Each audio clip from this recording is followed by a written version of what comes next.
Hey everybody, it's Rob from Flailthroughs. This is Gundam Battle Operation 2, and this is a double feature on the RGZ from a couple of friends, one being All with Sonic, aka Angel of Death 20, and that one is a ground match in the Arctic base, and this is his first round in the RGZ, and he said he just adores the thing, so I'm not sure why this particular GPO2 was just, MLRS was just kind of hiding down here, but it's not a good plan. Really, just truly not. But there's a Dryson that I think came down to help it. That also didn't work out for them. But yeah, so good start. Somebody just picked a bad hiding spot, and it, paid off very badly. So, let's see. Yeah, the RGZ is, of course, a 550 raid at level 1, which whose native stats are geared towards ranged, but you can jack up its melee mod pretty far if you really want to. I build for defense anymore just because since I'm pretty good at getting hit, I kind of need to survive a couple of hits so I can fight back. Just one of those things, But yeah, so yeah, I tend to go tank builds myself, but okay there. So, yep, that is a kill on the Dryson, and 3,700, 740 at the moment.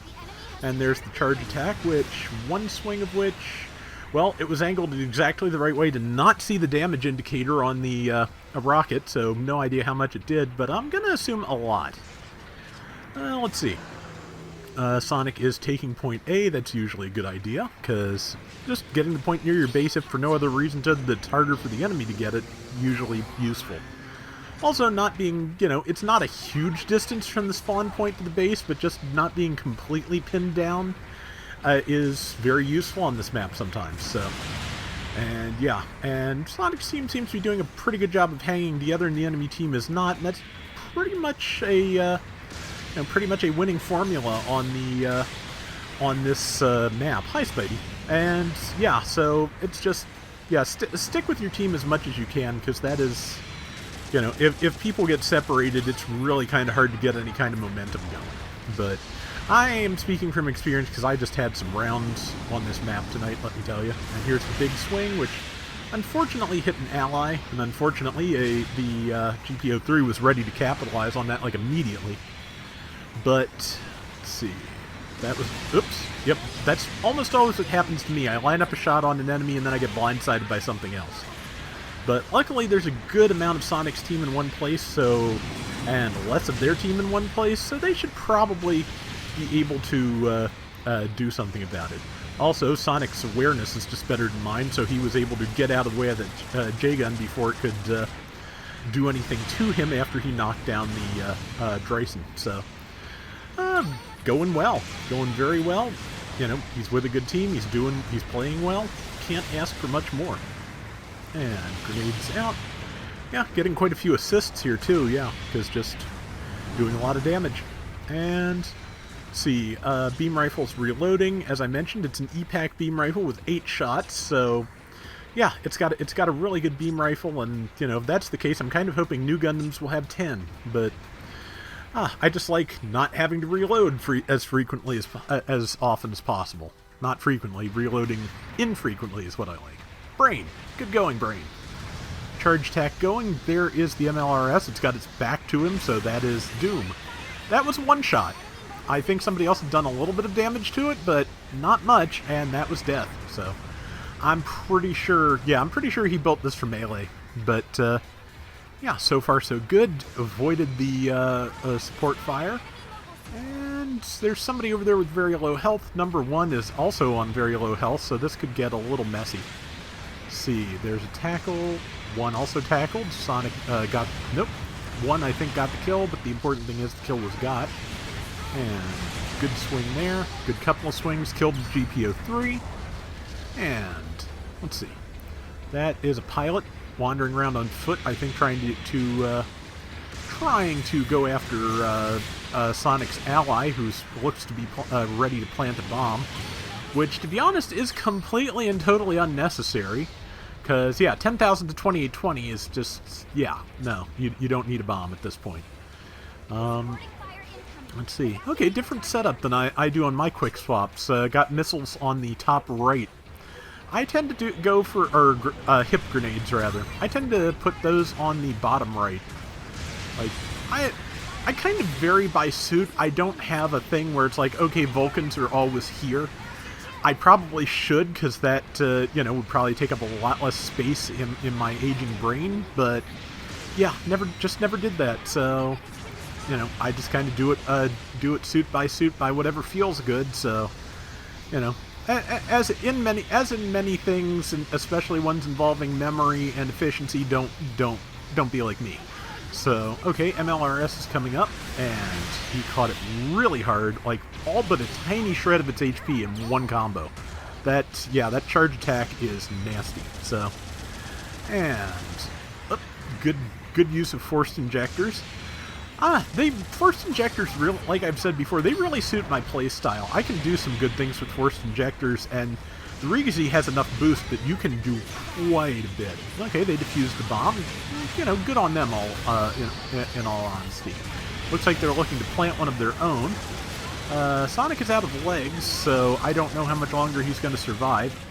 He may well park his mobile suit here and go after the bomber, which, you know, kind of a thought. And let's see. Nope, I think he might just be waiting to see what happens. Number 3 is right there. He's kind of over here, just crouching to get legs back, seeing what happens. And to be honest, if he wants to totally ignore the bomb, that is well within his right, because, yeah, even if they get the bomb off, it's not going to make a big difference in the outcome of this round. So, even so, successfully defused. I'm assuming number 3 got the enemy. And with 1 minute and 15 left, it is time to get back to it. He got enough hit points back that he has health, a little bit of health, but not enough that took him out of biosensor. He may also, you know, drop in a second because there's a lot of enemies around, but yep, somebody was ready for him. I'm not sure if it was the Bawu in front of him or whatever was on the hill behind him. It was the Bawu. Okay, yeah, it probably threw a couple of missiles or the beam shield at him as he went in. But yeah, again, even with some deaths, even if that bomb had gone off, they'd have it cold. Though they wouldn't have gotten close if the bomb had gone off. So, not a bad thing to have defused. I'm just I'm not certain I'd have put in the effort. But as you've seen with some of my rounds lately, my bomb senses are not always very good.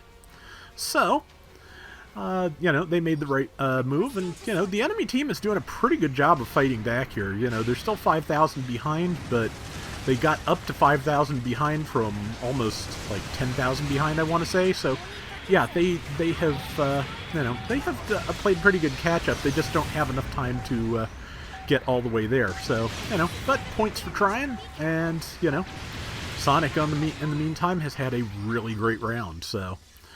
Well, let's look at the final stats in a second, because, okay, that GPO3 was seemed to be wearing lavender shoes. That's an interesting choice. Sure, that color scheme means something that I don't know. 122,000 damage, 4570 overall, 7 kills and 1 death. Very nice. And now it is time for part 2.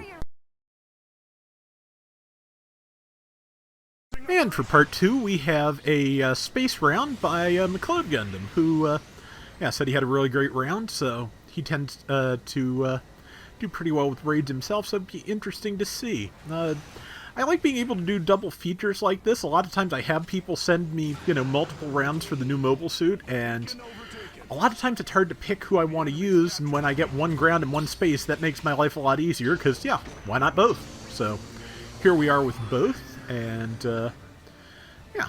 And I forget what color scheme Jacob said this was, but I think it is a specific one.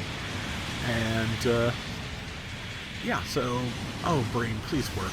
Okay, good kill on that Faz. As I've mentioned before, Faz has a native melee defense at both levels of 0, so... a good hip grenade shot. Let's see, got grazed by something, but it wasn't a lot of damage. Even the follow-up attack wasn't much. And let's see, caught the downed enemy, tagged an ally, unfortunately, but... Okay, yeah, now took some damage, but yeah, it's a raid, they do that, especially when a Zeku 1 Type 3 gets up in its face. Why it's not using the Gatling and why it's going in for melee is beyond me, because, yeah, you can stun quicker, but you have better range with the Gatling. But either way, it worked out in McLeod's favor, and he is about to get a big swing off on that Gaz L. And where's an R? I think it's an R. Either way, it's dead. Yep, he sent sorry because he knocked at least one person over, but yeah, the damage is just... You kind of have to go for it sometimes, I think. And that person's already dead. Oh no, he got him. I expected him to be dead when he got there. That was Dovin Wolf, which is a quasi-support general, which I think also has low melee defense, so... And, yeah, and just the distance that clears is pretty nice. Also nice to see, I often end up using that swing at the very end of my boost, meaning I don't get to cancel out of it, but it's good to see you can cancel out of the forward momentum after the swing, because I was not sure about that when I used it before. It's a Gelgoog Vertex, another good melee suit, but not one that has a charge attack, and yep, he managed to take it out pretty quickly, so yeah, this is looking good so far. 5,000 to 825, so yeah, pretty similar numerically to what we were looking at before. And yep, number 5 called for some help, so McLeod's moving forward, and let's see, it is, yep, had to pull back. Somebody is getting a little bit ganged up on, so we'll see if he goes for that, or nope, he's going to go for this isolated person and finish them off first, which may be good, because they're not isolated anymore. Vertex is. Okay, he's in Biosensor mode. I think it's Simplified Biosensor is the actual name, but Biosensor Lite works as good as a name as anything, but that's going to be a death.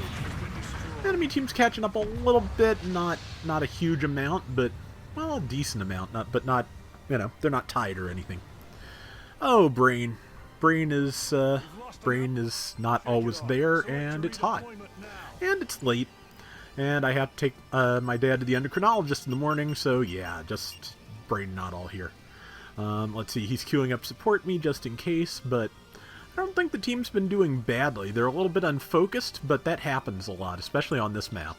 If they all get in one place and fight the same things, which can be kind of hard when you're dealing with a charge attack melee raid, because you have to all fight the same things without knocking each other over. Tricky, but can be done.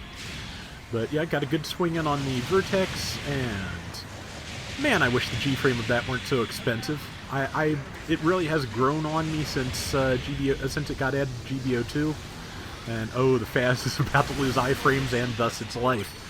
But yeah, I like the design, but that's one of the like limited edition G-frame figures, so it's like $50. So that's just too much. That I don't think I ever paid that much for... No, one time I paid that much for a MS in Action way back when. I paid that much for the limited edition Rollout Colors Gundam, which, really nice figure. It was based on the second version mold. Pretty colors. And I sold it to, I think, pay for a trip to BotCon or something like that, or just because I needed money for something. And that's okay, because if I pay attention and go to Target sometime, I can get the G-frame version of the Rollout Colors Gundam for, like, $11. So I can have a representation of that particular design in my collection and still have gotten like more than I paid for it back when I eBayed it many years ago. But let's see, he got a good charge swing in there that tagged a lot of the enemy team. He's back to Biocenter looking for a target. He's charged, so, and that is a target. Only one of the swings hit, but that should be enough for a knockdown, which looks like his allies are capitalizing on. Was not able to get close enough to follow up with a second melee before the iframes kicked in. But that worked really well, because, yeah, it was basically ready to fire on him, so he was at a good angle to charge, to use the heavy attack and charge in, so, yeah. And boom, good damage. Looks like his I'm not sure if the Vertex or his teammate tagged him, but either way, this is basically going to be a question of who blinks first, and tough call, but I think it was the Vertex. Yep, McLeod got it with its with his Vulcans, and now let's see, can he get in one more charge attack? Yes, he can. I think he did ultimately get tackled by the Gaz R. I think it was an R. Well, we'll find out. Yep, Gaz R. But, yeah, so great damage. He's gotten in a lot of good power attacks, a lot of kills. You know, maybe I wasn't leaning heavily enough on the power attacks, but I feel like can be a versatile raid. If you want to play it at range, it can play at range. If you want to play up close, it can play up close. And, you know, if you're a mid-range fighter, which I tend to be in my Gelgugs, it'll probably work for that too. So, you know, it's something I probably need to practice with more. Of course, again, that's one of those things, since I, you know, get called on to run just about everything for YouTube, I end up practicing with everything and nothing in a sense. Just because, you know, I get something good enough to get a presentable round, and then I have to move on to the next one. So, it's not always the best, but, you know, brain. Anyway, Gelgud Vertex out front. Dovin's also there. A lot of choice targets if he can get in. Round's almost over, too. Good kill in there with the hip grenades. Vertex is there. Dovin's to his right. Let's see, may as well help isolate Vertex, because it can do a lot of damage to his team if he doesn't. Because, yeah, it is actually a pretty powerful machine. And good swings there. And, oops, caught a stun from somebody, but, yep, kept him off the Vertex just long enough for it to get into iframes. But it is now out of iframes, and he has some ammo built up, and 2 really good targets to use it on. So, okay, somebody, he got the kill shot on it as somebody else behind him fired at something. And there's, oops, nope, hit the wall, somebody else got that kill, but there is one right there if he has time. It's the Faz, too, so if he can just swing. It tackled, so the Faz managed to stay alive at the last second, which, you know, honestly, good on it. Jacob's team has this wrapped up, and, you know, good on the Faz for not getting raided to death at the last second. And, yeah, great numbers there, 5590 and 125,000, so, yeah, 2 really great rounds here, 8 and 2, very nice. Okay, so that is going to do it for today's Gundam Battle Operation 2 double feature. We will be back soon with more, so till next time, everybody take care and have fun. Later! I may try and bump this video up to before the banner rolls over, because I have a feeling that once the anniversary proper starts and we've got, you know, probably new Gundam and or Sazabi in the game, nobody's going to be quite as interested in the doings of the RGZ. But I think this is worth seeing, so I'll probably try and get it up on like Tuesday or Wednesday.